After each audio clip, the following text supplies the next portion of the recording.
अभिनव झा की अनोखी कक्षा में आपका फिर से एक बार स्वागत है। हम लोग चैप्टर नंबर 1 स्टार्ट किए थे लास्ट वीडियो में, जिसको अब हम लोग आगे कंटिन्यू करेंगे। मैं आपको फिर से याद दिला दूं कि लास्ट वीडियो में हम लोगों ने चैप्टर नंबर 1 के बारे में क्या क्या देखा था। हमारा चैप्टर नंबर 1 है concept of governance and management of information system.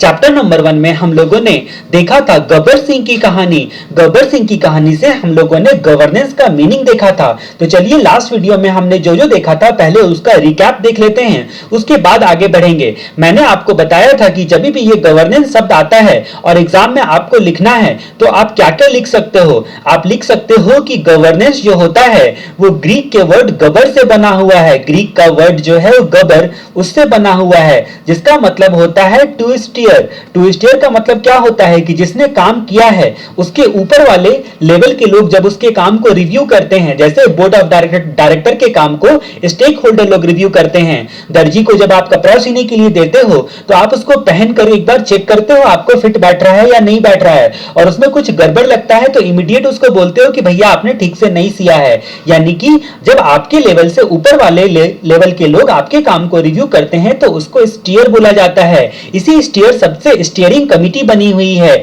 Steering committee और कुछ नहीं होता है, हर एक डिपार्टमेंट के जो हेड लोग होते हैं वो लोग मिलकर एक कमिटी बनाते हैं और कमिटी बनाने के बाद ओडीआई खेलते रहते हैं। यानी कि ओडीआई, ओडीआई का मतलब ऑर्डर, डायरेक्शन और इंस्ट्रक्शन। ऑर्डर, डायरेक्शन और इंस्ट्रक्शन, ठीक है। तो ये सारे कीवर्ड्स मैं यूज करता हूं, ठीक है। ओडीआई बोलूंगा मैं तो आपको समझ जाना है, ऑर्डर, डायरेक्शन और इंस्ट्रक्शन। ये आपके आईडीटी में भी ओडीआई का मतलब यही आता है और डायरेक्ट टैक्स में भी ओडीआई का मतलब यही आता है, ठीक है। तो ग्रीक के गबर वर्ड से बना हुआ होता है जिसका मतलब होता है टू स्टीयर। पहली बात आपको गवर्नेंस के बारे में ये लिखनी है। दूसरी बात कि ये मींस एंड मैकेनिज्म प्रोवाइड करता है। किसको मींस एंड मैकेनिज्म प्रोवाइड करता है?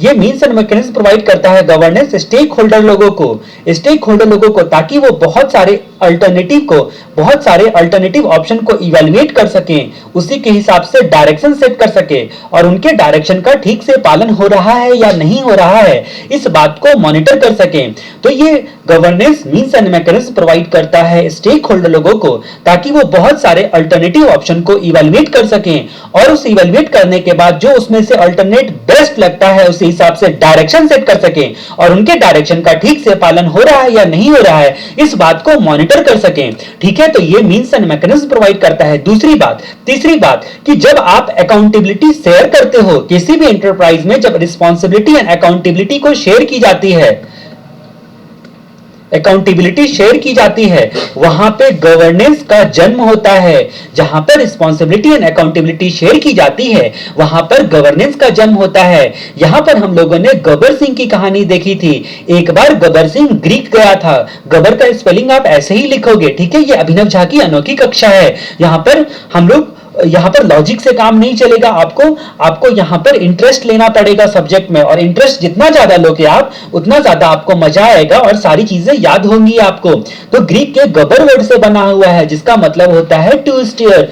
यानी कि एक बार गब्बर सिंह ग्रीक गया था, वो जब सीढ़ियों से चढ़ा, स्टेयर्स से चढ़ा, स्टेयर्स को हमने यहां पर स्टीयर लिखना है, ठीक है। तो जब उसने सीढ़ियों से एक बिल्डिंग पे चढ़ा तो उसने देखा कि एक व्यक्ति जो था वो ईडीएम चिल्लाते हुए बिल्डिंग पर से जंप कर गया। गब्बर सिंह को मींस एंड मैकेनिज्म समझ में नहीं आया कि वो जंप क्यों कर गया। इस तरह से हम लोगों ने गवर्नेंस के मीनिंग को याद किया था। अब जहां तक बात करते हैं हम लोग एक एक चीजें अब जो डिस्कस करने के लिए जा रहे हैं। अब तक मैंने लास्ट वीडियो में क्या क्या बताया था उसके बारे में आपको थोड़ा इंट्रोडक्शन दिया। अब जहां तक हम लोग बात करते हैं, अब हम लोग सारी चीजें आपके स्टडी मटेरियल के अकॉर्डिंग देखने के लिए जा रहे हैं। इसलिए मैं उम्मीद करता हूं कि इन वीडियोस को सुनते वक्त में आपके हाथ में, आपके सामने में आपका स्टडी मटेरियल खुला हुआ है। अगर आपने पीडीएफ में भी खोल के रखा है अपने मोबाइल में तो भी चलेगा, मोबाइल या टैबलेट में तो भी चलेगा। अदरवाइज जो है फिजिकल बुक अगर आपको लिखना है, मार्क करना है या अंडरलाइन करना है तब आप जो है प्रिंट आउट ही रखो और आपने 2 कलर की पेन रखनी है और जो जो चीजें आपको कीवर्ड्स लगे स्टडी मटेरियल में भी वहीं पे ही लिख लो, क्योंकि आपको स्टडी मटेरियल को बार बार गो थ्रू करना है, बार बार रिवाइज करना है, ठीक है। और जैसा कि मैंने आपको फ्लैश मेमोरी के बारे में बताया तो फ्लैश मेमोरी का प्रयोग करना है, ठीक है। तो मैं आपको बता दूंगा स्क्रीनशॉट कहां पे लेना है। तो फर्स्ट वीडियो उम्मीद है आपने अच्छे से सुनी होगी। तो चलिए हम लोग बात करते हैं, अब एक एक टॉपिक को हम लोग स्टडी मटेरियल के अकॉर्डिंग देखने के लिए जा रहे हैं। सबसे पहले हम लोग बात करते हैं इंट्रोडक्शन के बारे में, आखिर इसका सब्जेक्ट को सीए फाइनल लेवल पे क्यों डाला गया है। जैसा कि आपको पता है कि जो हमने पहले ही बोला था कि इसका सब्जेक्ट में 8 में से 5 चैप्टर ऐसे हैं, टोटल 8 चैप्टर हैं, इसमें से 5 चैप्टर ऐसे हैं जिसमें डायरेक्टली इंफॉर्मेशन सिस्टम शब्द ही लगा हुआ है।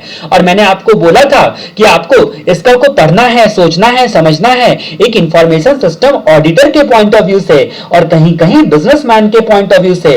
किसके पॉइंट ऑफ व्यू से? Information system auditor. तो कसम खा लो इसका पढ़ते वक्त में, एग्जाम में इसका में लिखते वक्त में आप इंफॉर्मेशन सिस्टम ऑडिटर के एंगल से सोचोगे, उसके पॉइंट ऑफ व्यू से सारी चीजें को आप इवैल्यूएट, मतलब आपका असेसमेंट इवैल्यूएशन, ठीक है, और अकॉर्डिंगली जो है या क्लाइंट को जो आप एडवाइस देते हो अच्छा आईटी सिस्टम के लिए, उसके पॉइंट ऑफ व्यू से सारी चीजें आपको सोचनी है। और कहीं कहीं खासकर चैप्टर नंबर 5 में जिसमें सिस्टम डेवलपमेंट लाइफ साइकिल के बारे में आपको जानना है, वहां पर आप देखोगे कि विशेष रूप से आपको एक बिजनेसमैन के पॉइंट ऑफ व्यू से सोचना है ज्यादातर जगह, और कहीं कहीं आपको वहां पर भी इंफॉर्मेशन सिस्टम ऑडिटर के पॉइंट ऑफ व्यू से सोचना है। तो जहां तक बात करते हैं कि सीए फाइनल लेवल पे इसका सब्जेक्ट को क्यों डाला गया है, आपको पता है कि आजकल बिजनेस में आईटी का यानी कि टेक्नोलॉजी का बहुत ज्यादा यूज किया जा रहा है, ठीक है, बहुत ही ज्यादा यूज किया जा रहा है। अब जहां तक बात करते हैं कि अगर टेक्नोलॉजी में वीकनेस रह जाए तो हमारी जो है इंफॉर्मेशन सिस्टम की सिक्योरिटी हार्म हो सकती है। इंफॉर्मेशन सिस्टम की CIA कॉन्फिडेंशियलिटी, इंटीग्रिटी या फिर अवेलेबिलिटी, हमारा जो है इंफॉर्मेशन कॉन्फिडेंशियल होता है, ठीक है, तो कॉन्फिडेंशियलिटी हमारे बिजनेस की बनी रहनी चाहिए, इंटीग्रिटी बनी रहनी चाहिए और सारी चीजें हमें समय पर उपलब्ध होनी चाहिए, राइट टाइम पर राइट डिसीजन लेने के लिए। यानी कि इंफॉर्मेशन सिस्टम के CIA को कॉन्फिडेंशियलिटी, इंटीग्रिटी और अवेलेबिलिटी को बनाए रखने के लिए इंफॉर्मेशन सिस्टम, क्योंकि आईटी वातावरण में इंफॉर्मेशन सिस्टम आज की डेट में आपका काम कर रहा है, इसीलिए आईटी रिस्क को, ठीक है, आईटी रिस्क, सिक्योरिटी और कंट्रोल, ठीक है। सबसे पहले रिस्क जो होता है, किसी भी प्रकार का रिस्क जो होता है, आपने क्या देखा होगा कि रिस्क को, जैसे कि आईटी का ही रिस्क की बात हम लोग करते हैं, तो सबसे पहले रिस्क को ऑडिटर क्या करता है, आप एज ए आईएएस ऑडिटर क्या करते हो, आइडेंटिफाई करते हो, ठीक है।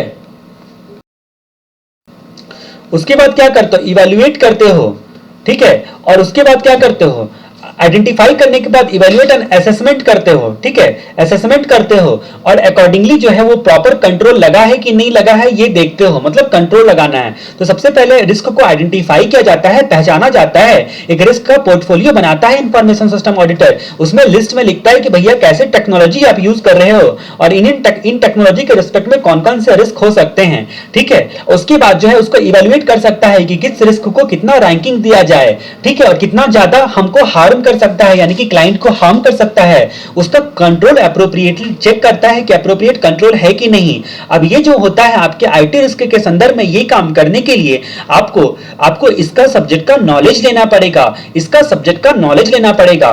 उसके बाद दूसरी, ये तो पहला रीजन हो गया, ठीक है। दूसरे रीजन की बात कर रहे हैं, दूसरे रीजन की जहां तक हम लोग बात करते हैं तो एक शब्द आपको याद रखना है जो इस चैप्टर में, चैप्टर नंबर 1 में विशेष रूप से पढ़ना है, GRC, governance, risk and compliance. इसका एश्योरेंस देना होता है, ऑडिटर साहब को इसका एश्योरेंस देना पड़ता है, जीआरसी का एश्योरेंस देना पड़ता है। तो ऐसी सिचुएशन में, और ये जीआरसी का एश्योरेंस देना आज के डेट में रेगुलेटरी रिक्वायरमेंट है, ठीक है, रेगुलेटरी रिक्वायरमेंट है। अब इसको मैं एक शब्द में अगर बोलूं, जीआरसी को, गवर्नेंस, रिस्क एंड कंप्लायंस को, तो हम लोग शॉर्ट में इस वर्ड को गवर्नेंस भी बोल सकते हैं।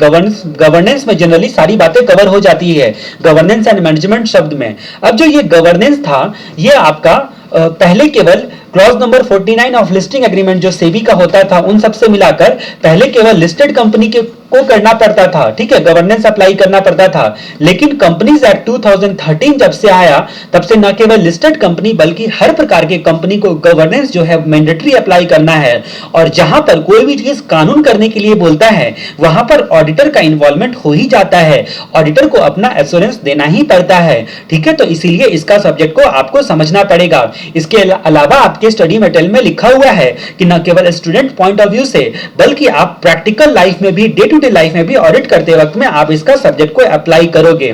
ठीक है, अब जो बातें मैं आपको बता रहा हूं अभी एग्जाम पॉइंट ऑफ व्यू से उतना इंपॉर्टेंट नहीं है, क्योंकि आपके स्टडी मटेरियल में दिया हुआ है, इसीलिए मैं सारी चीजें आपको बता रहा हूं। बाकी एग्जाम पॉइंट ऑफ व्यू से क्या क्या इंपॉर्टेंट होगा, मैं इन टॉपिक का इसका नाम देता हूं सिंगल स्टार। सिंगल स्टार मतलब आपका जो आपका बहुत कम इंपॉर्टेंट है, इतना आने वाला नहीं है, इस एरिया से चांस कम है। ठीक है, और जो डबल स्टार होगा उसका मतलब आप समझ जाना कि वो थोड़ा ज्यादा इंपॉर्टेंट है, आपको विशेष ध्यान देना है इसके कंपैरिजन में।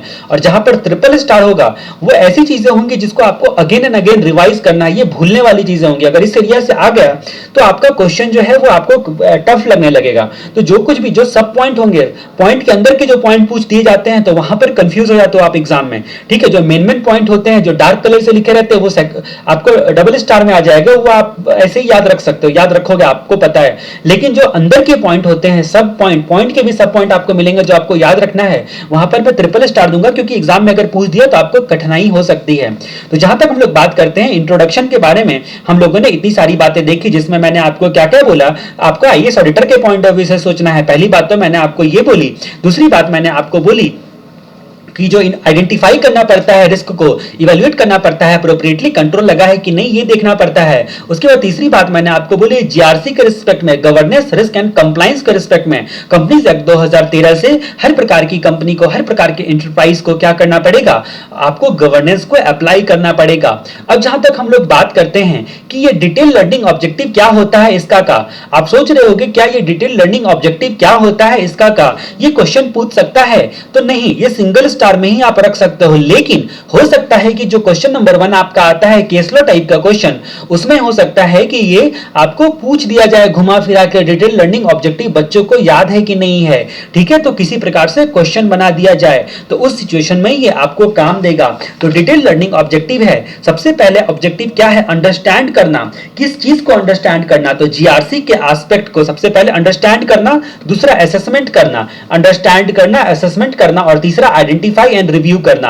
अब अंडरस्टैंड 3 बातों को करना है आपको, असेसमेंट 3 बातों को करना है, और आइडेंटिफाई एंड रिव्यू करना है। तो अंडरस्टैंड 3 बातों कौन कौन सी करनी है, जीआरसी एस्पेक्ट, किसी भी एंटरप्राइज में जीआरसी एस्पेक्ट को समझना पड़ेगा, इसलिए इसका सब्जेक्ट आपको बताया गया है कि जीआरसी के एस्पेक्ट को आपको समझना पड़ेगा।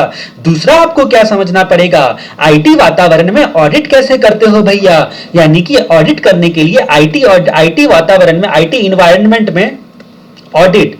ठीक है, तो अब ऑडिट करने के लिए आपको एविडेंस को कलेक्ट करना पड़ता है और एविडेंस को इवैल्यूएट करना पड़ता है। ठीक है, तो आईटी वातावरण में कैसे कैसे आप एविडेंस को कलेक्ट करते हो और इवैल्यूएट करते हो, ये chapter number 2 information system concept में आपको मिलेगा।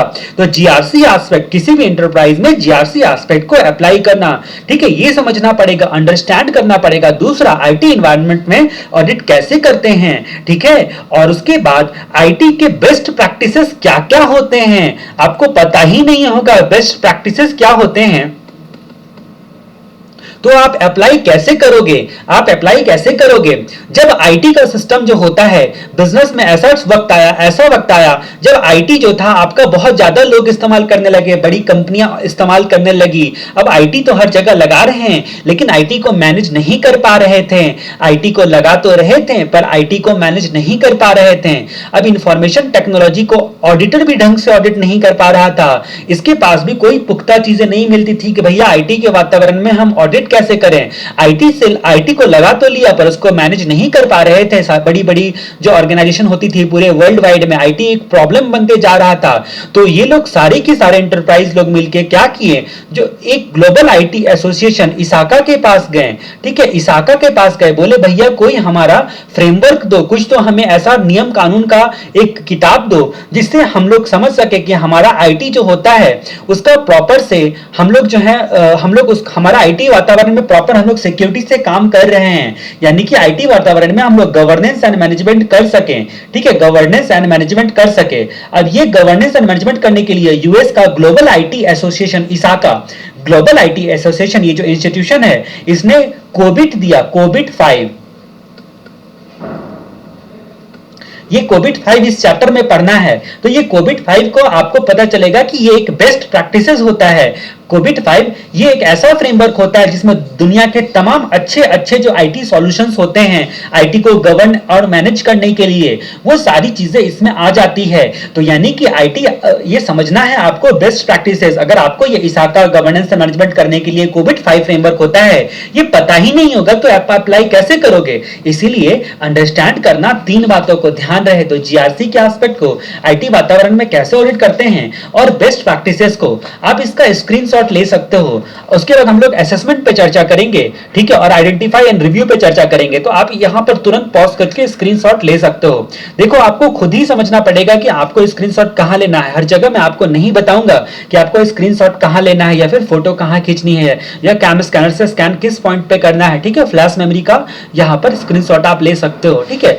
आपको आइडिया हो जाना चाहिए कि भाई यहां पे मुझे ले लेना चाहिए। अगर नहीं आपको ध्यान रहा तो बैक करके ले सकते हो। वीडियो की यही खासियत है कि आप पीछे भी कर सकते हो। अब जहां तक हम लोग बात करते हैं असेसमेंट के रिस्पेक्ट में अपनी चर्चा, असेसमेंट हम लोग किस चीज का करना है? तो 3 बातों का असेसमेंट भी करना है। Impact of IT on control, मतलब जो आपका आईटी जो ऑर्गेनाइजेशन स्ट्रक्चर है आपका, ठीक है, उस पर आईटी का ऑर्गेनाइजेशन स्ट्रक्चर पर आईटी का इंपैक्ट क्या होगा? तो इंपैक्ट, ठीक है, 2 चीजों पर, एक ऑर्गेनाइजेशन का स्ट्रक्चर पर वो क्या बदलाव होगा, उसमें किस एक्सटेंट तक बदलाव होगा, इंपैक्ट ऑर्गेनाइजेशन स्ट्रक्चर पर, और दूसरा क्या, दूसरा कंट्रोल पर। देखो अगर आप चार्ट बनाते हो, जो मैं अगर खुद से अगर आप स्क्रीनशॉट नहीं लेते हो और नोटबुक में ये सब चार्ट बनाते हो तब तो आपको रिवाइज करना और आसान हो जाएगा, ठीक है। तो असेसमेंट में जो आप 2 बातें लिखोगे, इंपैक्ट ऑर्गेनाइजेशन स्ट्रक्चर और दूसरा कंट्रोल, ठीक है। इस पर आप इंपैक्ट देखोगे, भाई टेक्नोलॉजी जो आप इस्तेमाल कर रहे हो, ठीक है, उसके कारण से impact of IT on control and organisation structure, ये आपको देखना पड़ेगा, ठीक है। अब जहां तक बात करते हैं, दूसरा असेसमेंट करना पड़ेगा आपको बीसीपी। बीसीपी आपका चैप्टर नंबर 4 है, बीसीपी एंड डीआरपी। बीसीपी का मतलब होता है business continuity planning, business continuity planning. तो आपको जैसा कि पता है कि बिजनेस कंटिन्यूटी प्लानिंग, तो बिजनेस कंटिन्यूटी प्लानिंग का मतलब होता है एक ऐसा प्लानिंग जिससे आपकी बिजनेस हमेशा लगातार बनी रहेगी। यानी कि आपको बिजनेस करने के लिए क्रिटिकल रिसोर्सेस चाहिए और क्रिटिकल सर्विसेज चाहिए। मतलब आपका क्रिटिकल रिसोर्सेस एंड सर्विसेज जो होते हैं वो लगातार बना रहे। मान लो अगर डिजास्टर आ गया आपके ऑर्गेनाइजेशन में, तो उस सिचुएशन में आप डिजास्टर से कोप कर पाओ, डिजास्टर से जो है रिकवर कर पाओ और अपना काम जल्दी से जल्दी चालू कर पाओ वापस से, ठीक है। तो बीसीपी का पहला उद्देश्य होता है, बिजनेस कंटिन्यूटी प्लानिंग का पहला उद्देश्य होता है, डिजास्टर आए ना, लेकिन अगर गलती से डिजास्टर आ गया तो इंपैक्ट कम से कम पड़े डिजास्टर के दौरान, ठीक है। और जब डिजास्टर खत्म हो जाए तो वापस से जो है रिकवरी की जा सके। ऐसे प्लानिंग को बिजनेस कंटिन्यूटी प्लानिंग कहते हैं और ये चैप्टर नंबर 4 में आपको बहुत ही डिटेल में पढ़ना है। तो BCP from the perspective of going concern, going concern के पर्सपेक्टिव से बीसीपी बिजनेस कंटिन्यूटी प्लानिंग किसके पर्सपेक्टिव से? Going concern. तो ये एज ए ऑडिटर आपको असेसमेंट करना है कि आपका बीसीपी सही है कि नहीं बेटा। टेक्नोलॉजी यूज करने का इंपैक्ट क्या पड़ेगा ऑर्गेनाइजेशन के स्ट्रक्चर पे और क्या कंट्रोल हमारा खो तो नहीं जाएगा। दूसरा बीसीपी गोइंग कंसर्न के पर्सपेक्टिव से, और तीसरा इंफॉर्मेशन सिस्टम का, जो आपका इंफॉर्मेशन सिस्टम का आपका एक्विजिशन डेवलपमेंट एंड इंप्लीमेंटेशन, ठीक है, acquisition development and implementation strategy, SDLC के रिस्पेक्ट में, सिस्टम डेवलपमेंट लाइफ साइकिल के रिस्पेक्ट में। अब जो लाइफ साइकिल का मतलब तो आपको पता ही होगा, आईटीएसएम से आप अच्छे तरीके से पढ़ रहे हो। ऐसा साइकिल जो होता है वो कंटिन्यू चलता रहता है। तो सिस्टम जो डेवलप होता है उसके लिए एक साइकिल का प्रयोग किया जाता है, एक स्पेशल मेथोलॉजी का प्रयोग किया जाता है, ठीक है। उसको हम लोग क्या बोलते हैं? उसको हम लोग साइकिल बोलते हैं, ठीक है। तो ये आप देखोगे कि कई प्रकार के सिस्टम डेवलपमेंट करने की मेथोलॉजी होती है, कई प्रकार के अप्रोच होते हैं जिसे सिस्टम डेवलप आप करते हो। यानी कि एक लाइफ साइकिल होता है। ये कई प्रकार के अप्रोच, मुख्य रूप से 6 प्रकार के अप्रोच हम लोग चैप्टर नंबर 5 में पढ़ने के लिए जा रहे हैं और आपका चैप्टर नंबर 5 का ही नाम है acquisition development and implementation of information system, ठीक है। तो सिस्टम डेवलपमेंट लाइफ साइकिल। अब जहां तक बात करते हैं कि ऑडिटर जो होता है, वो जो सिस्टम डेवलपमेंट लाइफ साइकिल होता है उसमें जो टीम बनता है, सिस्टम डेवलपमेंट करने के लिए जो टीम बनता है उस टीम का एक अहम हिस्सा होता है ऑडिटर एक अहम हिस्सा होता है। उसको कंटिन्यू सारे स्टेज में इन्वॉल्व होना पड़ता है, ठीक है। तो यहां पर बात करते हैं एक्विजिशन डेवलपमेंट एंड इंप्लीमेंटेशन की स्ट्रेटजी होती है और अदर एस्पेक्ट होता है, उसका भी असेसमेंट करना पड़ता है ऑडिटर को, ठीक है। तो हम लोगों ने क्या क्या जाना? हम लोगों ने अब तक देखा मैं फिर से सारी चीजों को बता दूं, आपको अंडरस्टैंड करना होता है किस किस चीज को, जीआरसी एस्पेक्ट, किसी भी इंटरप्राइज में जीआरसी के एस्पेक्ट को। दूसरा क्या करना पड़ता है, आईटी वातावरण में कैसे ऑडिट करते हैं, आईटी वातावरण में कैसे ऑडिट करते हैं। और तीसरा क्या, आईटी के बेस्ट प्रैक्टिसेस और उसका इंपैक्ट। तो बेस्ट प्रैक्टिसेस,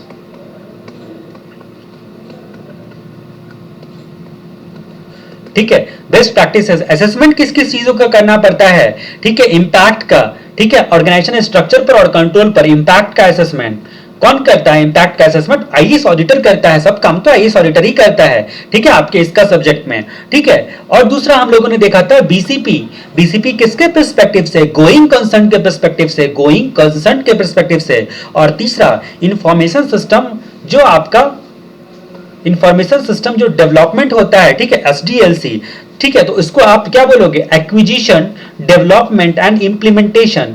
तो ये डेवलपमेंट को आप क्या बोलोगे, सिस्टम डेवलपमेंट लाइफ साइकिल, ठीक है, एक्विजिशन, डेवलपमेंट एंड इंप्लीमेंटेशन, ठीक है, स्ट्रेटजी एंड अदर एस्पेक्ट का असेसमेंट करना पड़ता है। उसके बाद आइडेंटिफाई एंड रिव्यू करना पड़ता है, किस चीज को, ऑडिटर को आइडेंटिफाई एंड रिव्यू करना पड़ता है, आईटी रिस्क को, सिक्योरिटी को, ठीक है, कंट्रोल को, रिस्क मैनेजमेंट को। आप थोड़ा पेशेंस से देखना, मैं बार बार अगर चीजों को रिवाइज करवाता हूं, अगली वीडियो में भी ये सारी चीजें मैं आपको बताऊंगा, तो अल्टीमेटली आपके दिमाग में छप जाने वाली है, ठीक है। तो आपको दिमाग में एक एक चीज याद हो जाएगा, मतलब जो एरिया आपका इंपॉर्टेंट है उसको तो मैं बहुत रिवाइज करवा के देने वाला हूं, और अदरवाइज जो ये सब एरिया को भी मैं एक हद तक एक टच करते हुए चलूंगा, और जैसे जैसे मैं दोबारा करने के लिए जाऊंगा मैं उतना ही स्पीड में आपको बताते हुए चलूंगा, आगे बढ़ूंगा, ठीक है। तो आपको ध्यान देना है, आपको थोड़ा सा पेशेंस रखने की आवश्यकता होती है।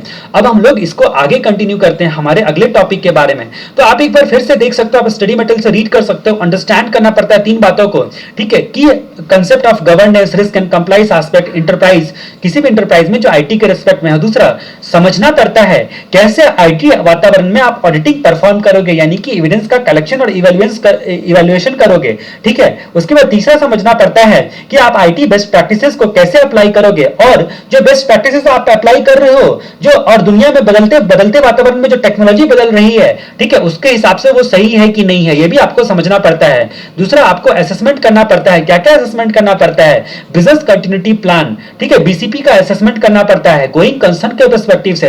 दूसरी बात असेसमेंट करना पड़ता है इंफॉर्मेशन सिस्टम एक्विजिशन, डेवलपमेंट और इंप्लीमेंटेशन स्ट्रेटजी, जिसमें आप सिस्टम डेवलपमेंट लाइफ साइकिल का जो प्रोसेस है उसका रिव्यू भी आप देखोगे।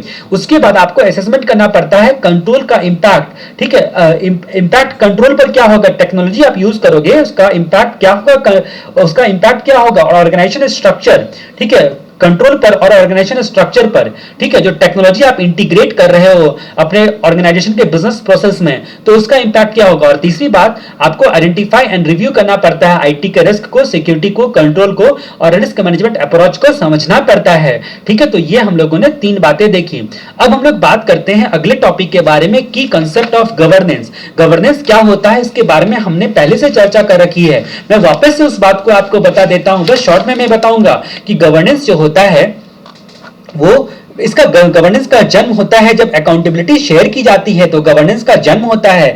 दूसरी बात हम लोगों ने देखी थी कि गबर सिंह वाली कहानी की ग्रीक के गबर वर्ड से बना हुआ है, जिसका मतलब होता है टू स्टीयर। गवर्नेंस शब्द ग्रीक के गबर वर्ड से बना होता है, जिसका मतलब होता है टू स्टीयर। उसके बाद हम लोगों ने देखा था कि ये मीन्स एंड मैकेनिज्म प्रोवाइड करता है, किसको प्रोवाइड करता है, स्टेक होल्डर लोगों को प्रोवाइड करता है। स्टेक होल्डर में न केवल शेयर होल्डर लोग आते हैं बल्कि और भी कई प्रकार के लोग आते हैं। अब जहां तक हम लोग बात करते हैं, हम लोग यहां पर बात करते हैं कि आपका यहां पर क्या करते हैं शेयर होल्डर लोग, इवैल्यूएट, डायरेक्ट और मॉनिटर, ठीक है, मॉनिटर करने का गवर्नेंस में मींस एंड मैकेनिज्म दिया जाता है स्टेक होल्डर लोगों को।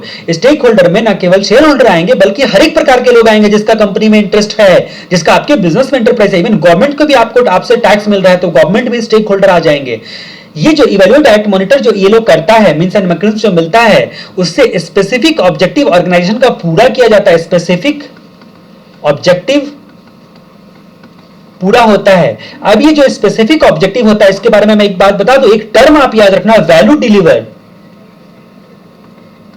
स्टेक होल्डर लोगों को क्या चाहिए ऑर्गेनाइजेशन से? वैल्यू डिलीवर होनी चाहिए। ये लोग जो पैसा वैसा लगा रहे हैं, ये लोग जो काम वाम इन लोगों का काम इवेल्युएट कर रहे हैं, तो इसके लिए इनका ऑब्जेक्टिव होता है, स्पेसिफिक एंटरप्राइज का ऑब्जेक्टिव होता है कि इनको वैल्यू डिलीवर हो पाए और साथ में सारे सिस्टम में ट्राई मेंटेन हो पाए, TRAI, ठीक है, ये मेंटेन हो पाए। अब ये ट्राई क्या होता है? गवर्नेंस का एक और मुख्य अहम बात मैं बताने के लिए जा रहा हूं। गवर्नेंस में ट्राई की रिपोर्टिंग की जाती है। आप ट्राई वर्ड नहीं लिखोगे, फुल फॉर्म लिखोगे, पूरा आप एग्जाम में TRAI का फुल फॉर्म लिखोगे। मैं सिर्फ आपको याद करने के लिए बता रहा हूं, ठीक है। अब जहां तक बात करते हैं, टी का मतलब क्या होता है? यहां पर टी का मतलब होता है ट्रांसपेरेंसी।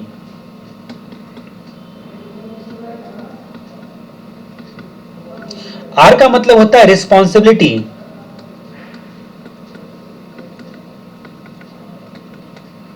ठीक है। ए का मतलब होता है अकाउंटेबिलिटी।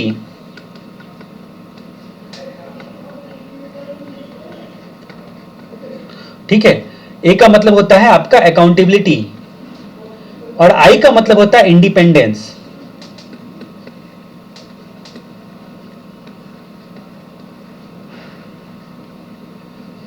ठीक है, तो यहां पर ट्रांसपेरेंसी, रिस्पॉन्सिबिलिटी, अकाउंटेबिलिटी और इंडिपेंडेंस। इंटरप्राइज लेवल पर अगर ये चीज मेंटेन करने के लिए बोला जाता है तो उसको एंटरप्राइज गवर्नेंस बोलते हैं। तो ये आपका की कंसेप्ट ऑफ गवर्नेंस में मैंने आपको थोड़ी बातें बताई। एक बात और मैं आपको बता दूं कि जैसे कि मान लो कि ये पूरा का पूरा इंटरप्राइज है, ठीक है, तो ये पूरा का पूरा इंटरप्राइज लेवल पर जो गवर्नेंस होता है, ओवरऑल गवर्नेंस को हम लोग क्या बोलेंगे? हम लोग उसको एंटरप्राइज गवर्नेंस बोलेंगे। अब क्या होता है कि जैसा कि मैंने आपको कॉर्पोरेट गवर्नेंस बोला था जी, अगर मान लो कि जैसे कंपनीज एक्ट 2013 बोलता है या फिर आपका सेबी रेगुलेशन वगैरह बोलता है कि भाई आपको जो है डायरेक्टर कमेटी बनाने पड़ेगा। ठीक है, 4 प्रकार की कमेटी जो होती है जनरली मैंडेटरी होती है। ठीक है, सरन, इसको क्या बोल सकते हो? सरन, स्टेक होल्डर कमेटी। ठीक है, stakeholder committee, remuneration committee और उसके बाद आपका नॉमिनेशन कमेटी और ऑडिटिंग वालों की कमेटी। ठीक है, तो ये तो आपके लॉ के हिसाब से होता है कि कई प्रकार की कमेटी। अभी जो कमेटी बनाने के लिए बोलता है और जो directors committee, board of director लोगों की जो कमेटी बनाने के लिए बोलता है कि भाई इस तरह का कमेटी होना चाहिए। ठीक है, तो जो कंपनीज एक्ट वगैरह सब में आपने पढ़ा होगा कि कई प्रकार की कमेटी वगैरह बनानी पड़ती है। ठीक है, तो ये जो कमेटी वगैरह बनाने के लिए जो बोलता है, ये आपको कौन बोलता है? कोई ना कोई लॉ एंड रेगुलेशन बोलता है, कोई ना कोई बाहरी लोग बोलते हैं। इंटरप्राइज है आपका, बोलती है सरकार या कोई कानून। इसका मतलब क्या हो गया? इसका मतलब ये आपको कानूनी रूप से आप पर बोला जा रहा है कि भाई इंटरप्राइज वाले, आप अपने गवर्नेंस में जो आपकी इच्छा है वो तो करो ही गवर्नेंस करने के लिए, उसके अलावा हम जो बोलते हैं वो भी करो। ठीक है, तो यानी कि इंटरप्राइज गवर्नेंस एक मान लो पूरा का पूरा फ्रेमवर्क है। इसमें ये कॉर्पोरेट गवर्नेंस का हिस्सा हो गया और बाकी जो अदर हिस्सा हो गया वो आपको बिजनेस गवर्नेंस का होगा, क्योंकि अपने बिजनेस को अच्छे तरीके से चलाने के लिए। तो यानी कि इंटरप्राइज गवर्नेंस के 2 फ्रेमवर्क होते हैं, एक कॉर्पोरेट गवर्नेंस और दूसरा बिजनेस गवर्नेंस। और इसी गवर्नेंस में जो ये आईटी वाला हिस्सा हो गया, कुछ कानून ने बोला है और कुछ आपने अपनी मर्जी से बनाया है, अपने हिसाब से policy, procedure, method and standard बनाया है। अब ये वाला हिस्सा जो हो गया वो आईटी गवर्नेंस हो गया। ठीक है, तो इस तरह से इस पिक्चर को आप समझो। ठीक है, ये पूरा का पूरा एक इंटरप्राइज है। मैं फिर से बताता हूं, पूरा का पूरा एक इंटरप्राइज है। अब ये जो इंटरप्राइज लेवल पे आपका गवर्नेंस हो रहा है, ठीक है, पूरा ओवरऑल गवर्नेंस हो रहा है, उसको आप एक नाम से पुकारोगे, इंटरप्राइज गवर्नेंस। इसमें जो कानून ने आपको करने के लिए बोला है, कहीं ना कहीं आपको जो है मैंडेटरी किया गया है किसी लॉ, रेगुलेशंस, एक्ट, रूल्स या रेगुलेशन से। ठीक है, ARR से। ठीक है, एक्ट, रूल्स या रेगुलेशन से। ये सब टर्म मैं यूज करता हूं। जब आप डायरेक्ट टैक्स में देखोगे, अपील, रिवीजन और रेफरेंस के लिए मैं ARR यूज करता हूं।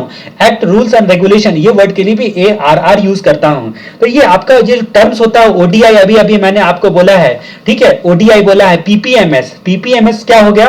Policy, procedure, method, standard. Policy, procedure, method and standard. ये सब आपके ऑडिट में भी अप्लाई होता है और लॉ पेपर में पढ़ने के लिए अप्लाई होता है। तो मेरा मानना ये है कि एज ए सीए स्टूडेंट ये सब चीजें आपको शॉर्टकट्स पता होनी चाहिए, जो आप पढ़ने टाइम पे आप इसको मार्क वगैरह कर सको। एक्चुअली क्या होता है कि एक पॉकेट डायरी अगर आप मेंटेन करते हो और पॉकेट डायरी में एकदम समराइज करके कोई भी चीज होती है आपको 1000 बार रिवाइज करनी है, समझ लो। अगर आपको लगता है कि आपका जो है आपको याद नहीं होता तो आपको बहुत बार रिवाइज करनी है, एक बार क्या कई बार रिवाइज करनी है। ठीक है, तो इस सिचुएशन में क्या होगा? इसके लिए आपको छोटी सी पॉकेट डायरी मेंटेन करनी पड़ेगी। उसी पॉकेट डायरी में पूरा इसका को आपको छोटा छोटा समराइज करके लिखना है, जो शायद आपकी डायरी किसी के हाथ भी लग गई तो वो काम की चीज नहीं है। अब इसमें आप ARR word, ODI word, PPMS word, ऐसे शॉर्टकट्स यूज करोगे जो केवल आपको समझेगा। होगा, बाकी किसी को समझ में भी नहीं आएगा। ठीक है, तो कॉर्पोरेट गवर्नेंस ये आपका एक फ्रेमवर्क हो गया। ठीक है, मतलब इंटरप्राइज गवर्नेंस फ्रेमवर्क में आपका एक कॉर्पोरेट गवर्नेंस आता है और दूसरा बिजनेस गवर्नेंस आता है। ये बिजनेस हमारा सही दिशा में जा सके, बिजनेस में सक्सेस मिल सके, बिजनेस हमारा जो है आगे बढ़ सके, इसलिए जो गवर्नेंस होता है उसको बिजनेस गवर्नेंस बोला जाएगा। तो बिजनेस गवर्नेंस और आपका दूसरा गवर्नेंस कौन सा हो गया? कॉर्पोरेट गवर्नेंस हो गया। ठीक है, तो ये इंटरप्राइज गवर्नेंस में। अब इसमें जो आईटी वाला हिस्सा हो गया वो आपका, चाहे वो कॉर्पोरेट से आता हो या फिर इधर से आता हो, वो आईटी गवर्नेंस हो गया। ठीक है, तो इस तरह से हम लोगों ने देखा इंटरप्राइज गवर्नेंस के दो फ्रेमवर्क। तो इतनी सारी बातें की कांसेप्ट ऑफ गवर्नेंस में हम लोगों ने देखी। उम्मीद करता हूं कि आप पॉज करके स्टडी मटेरियल से रीड करोगे जो जो चीजें अब तक हम लोगों ने देखी। तो गवर्नेंस का हम लोगों ने पूरी तरह से मीनिंग देख लिया। अब हम लोग इंटरप्राइज गवर्नेंस के बारे में जानते हैं। जब इंटरप्राइज लेवल पर, किस लेवल पर? इंटरप्राइज लेवल पर ट्राई की रिपोर्टिंग की जाती है। ट्रांसपेरेंसी, रिस्पांसिबिलिटी, अकाउंटेबिलिटी और इंडिपेंडेंस की जो मैकेनिज्म होता है, जो इंटरप्राइज लेवल पर जब ट्राई का मैकेनिज्म होता है, TRAI, ठीक है, ट्रांसपेरेंसी, रिस्पांसिबिलिटी, अकाउंटेबिलिटी और आई का मतलब इंडिपेंडेंस। ठीक है, अब ये जो मैकेनिज्म होता है, मींस एंड मैकेनिज्म, ये जो होता है एट इंटरप्राइज लेवल, तो उसको हम लोग इंटरप्राइज गवर्नेंस बोल सकते हैं। इसको हम लोग इंटरप्राइज गवर्नेंस बोल सकते हैं। ठीक है, इंटरप्राइज का सही जो ऑब्जेक्टिव होता है, ऑब्जेक्टिव इंटरप्राइज का जो ऑब्जेक्टिव होता है, ठीक है, जो आपको स्टेक होल्डर लोगों को वैल्यू डिलीवर करना, ठीक है, सारे लॉ एंड रेगुलेशंस का कंप्लायंस करना। तो इंटरप्राइज को खुद के डायरेक्शन को सही रखने के लिए, ठीक है, कई सारी जो स्टेक होल्डर लोगों को वैल्यू डिलीवर करने के लिए और कई सारे रिस्क से बचने के लिए कई प्रकार के जो होते हैं स्ट्रक्चर एंड प्रैक्टिसेस का यूज करना पड़ता है। स्ट्रक्चर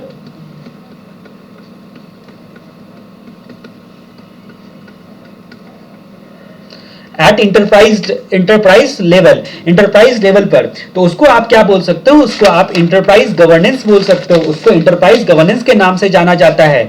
अब जहां तक हम लोग बात करते हैं, इंटरप्राइज गवर्नेंस के दो डायमेंशन होते हैं, एक कॉर्पोरेट गवर्नेंस और बिजनेस गवर्नेंस। कॉर्पोरेट गवर्नेंस के भी आपके अलग नाम होते हैं जिसको मैं बताऊंगा थोड़ी देर में। कन्फॉर्मेंस बोलते हैं और बिजनेस गवर्नेंस को परफॉर्मेंस बोलते हैं।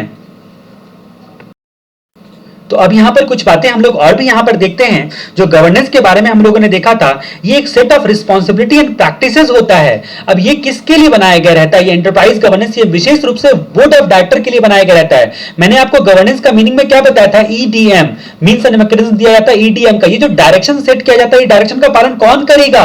ये डायरेक्शन का पालन मुख्य रूप से बोर्ड करेगा। इसको डायरेक्शन जो स्टेक होल्डर लोग दिया उसका पालन जो है मुख्य रूप से बोर्ड करेगा। अब जो बोर्ड होता है उसको set of responsibility and practices exercise करनी होगी। इन महाशय लोगों के लिए जो सेट होगा तैयार, set of responsibility and practices, set of responsibility and practices जो होती है वो तैयार करना पड़ेगा। ठीक है, set of responsibility and practices by board. ठीक है, उसको आपको इसी को इंटरप्राइज गवर्नेंस बोला जाता है। ये एक set of responsibility and practices होता है जिसको बोर्ड एक्सरसाइज करेगा। ठीक है, और दूसरी बात की ये ओवरऑल फ्रेमवर्क देता है। ओवरऑल फ्रेमवर्क देता है। फ्रेमवर्क फॉर गवर्नेंस, मतलब गवर्नेंस की जितनी भी चीजें होती है, गवर्नेंस के लिए जो भी होगा, ठीक है, वो सारे के सारे PPMS, policy procedure method standard, ठीक है, PPMS, policy procedure method standard, ठीक है, स्ट्रक्चर प्रैक्टिसेस, SPT, ठीक है, स्ट्रक्चर प्रैक्टिसेस और टूल, और जितने भी कोड्स होते हैं, बेस्ट प्रैक्टिसेस या जिसको आप कोड बोलो, ठीक है, बेस्ट प्रैक्टिसेस, वो सारे के सारे इसे ओवरऑल फ्रेमवर्क में समा जाएंगे। ठीक है, तो एंटरप्राइज गवर्नेंस बोर्ड के लिए set of responsibility and practices देता है। एक काम और भी आप कर सकते हो कि जो भी बातें मैं बताता हूं इसका फुल फॉर्म के साथ जो है आप नोट्स में लिख लो, चार्ट बना के नोट्स में लिख लो, और उसके बाद मोबाइल से उसका इमेज ले लो या फिर स्क्रीनशॉट ले लो या कैमरा स्कैनर से स्कैन कर लो। लेकिन आपको फ्लैश मेमोरी के लिए डेली गो थ्रू एक बार करना पड़ेगा। जब तक आप डेली गो थ्रू नहीं करोगे ना जाने कब आप भूल जाओगे। ठीक है, तो इसकी वजह से आपको गो थ्रू करना एकदम फास्ट में। कितना सेकंड लगता है? जैसे आप फेसबुक का स्टेटस चेक करते हो तो 15 मिनट में कहां से कहां चेक कर लेते हो, नीचे तक का मैसेज जल्दी जल्दी गो थ्रू कर लेते हो। वैसे ही जो है स्टेटस जैसे चेक करते हो उसकी जगह पर आपको क्या करना है? फ्लैश मेमोरी का प्रयोग करना है। मतलब सारे की सारे फोटोज जैसे आप देखते हो जल्दी जल्दी सेकंड भर में, ठीक है, वैसे 1 मिनट में आपको 100-150 फोटो आप देख सकते हो अगर स्क्रीनशॉट अच्छे तरीके से आपने ली हुई है तो। ठीक है, उसी को फ्लैश मेमोरी टेक्निक आपको यूज करना है। अगर आपको समझ में नहीं आया तो आप जो है कॉल करके हमारे नंबर से पूछ सकते हो कि भाई फ्लैश मेमोरी को यूज कैसे करना है एक्चुअली, ठीक है। तो इसको हम लोग एंटरप्राइज गवर्नेंस बोलते हैं। तो पहली बात कि आपको जो ये बोर्ड ऑफ डायरेक्टर्स लोगों के लिए set of responsibility and practices होता है। दूसरी बात कि ये एक ओवरऑल फ्रेमवर्क देता है गवर्नेंस के लिए, जिसमें कई प्रकार के पॉलिसी, प्रोसीजर, मेथड, स्टैंडर्ड आते हैं। स्ट्रक्चर, प्रैक्टिसेस एंड टूल का इस्तेमाल किया जाता है और जितने अच्छे अच्छे कोड्स होते हैं दुनिया के तमाम जितने भी बेस्ट प्रैक्टिसेस या जिसको इथिक्स बोल सकते हो वो इस्तेमाल किए जाते हैं, ठीक है। तो ये एंटरप्राइज गवर्नेंस होता है। इनमें दो बातें तो आपने जानी। तीसरी बात कि एंटरप्राइज गवर्नेंस के जो फ्रेमवर्क होते हैं उसमें दो चीजें आती है, ठीक है। पहली बात आती है कॉर्पोरेट गवर्नेंस और दूसरा बात जो आता है आपका वो आता है बिजनेस गवर्नेंस। अब मैंने इसमें क्या बोला कि कॉर्पोरेट गवर्नेंस में आपको कानून का भी पालन करना पड़ता है, तो इसका मतलब ये आपको कंफर्म करना पड़ता है, कन्फर्मेंस भी इसको बोलते हैं, कन्फर्मेंस गवर्नेंस भी बोलते हैं। और बिजनेस में क्या होता है, आपको सक्सेस की ओर ध्यान देना पड़ता है, तो इसको क्या बोलते हैं, परफॉर्मेंस पे ध्यान देना पड़ता है, तो परफॉर्मेंस भी बोलते हैं। इसको आप कन्फॉर्मेंस भी बोलते हो, इसको आप परफॉर्मेंस भी बोलते हो। तो इसको आप एंटरप्राइज गवर्नेंस जो है ये आपका इसके दो फ्रेमवर्क होते हैं, ये बात भी आपने एक जान ली। अब हम लोग आगे देखते हैं जो एंटरप्राइज गवर्नेंस का दो फ्रेमवर्क, कॉर्पोरेट गवर्नेंस और दूसरा बिजनेस गवर्नेंस। कॉर्पोरेट गवर्नेंस को कन्फर्मेंस भी बोला जाता है और बिजनेस गवर्नेंस को परफॉर्मेंस भी बोला जाता है। उसके बाद जहां तक बात करते हैं कॉर्पोरेट गवर्नेंस या कन्फर्मेंस किसको बोलते हैं और बिजनेस गवर्नेंस या परफॉर्मेंस किसको बोलते हैं, ये हम लोग देखेंगे चलिए अगले वीडियो में।